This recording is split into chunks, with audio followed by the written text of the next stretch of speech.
Aujourd'hui, nous sommes à l'Université de Reims, sur le campus de l'université. C'est la 3e date de cette 3e saison du Deep Tech Tour.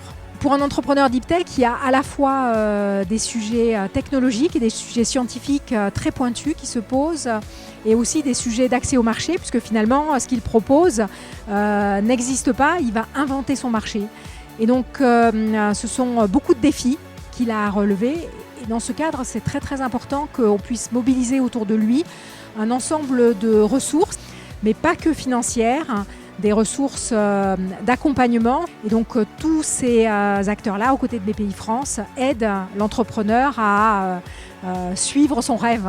Une grande partie de l'innovation sort des laboratoires universitaires, et c'est l'occasion effectivement pour tous les acteurs d'innovation de développer leurs projets industriels dans le cadre d'actions comme celles fixées dans le cadre au niveau du PUI. On n'est plus, me semble-t-il, dans un temps où les universités et les entreprises, comment dirais-je, s'ignoraient.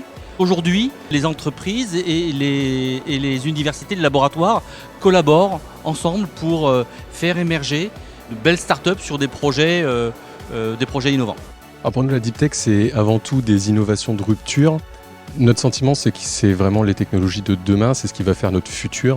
Et c'est ce sur quoi il faut aujourd'hui capitaliser pour pouvoir avoir vraiment le futur qu'on mérite, celui qu'on souhaite et qu'on dessine nous-mêmes.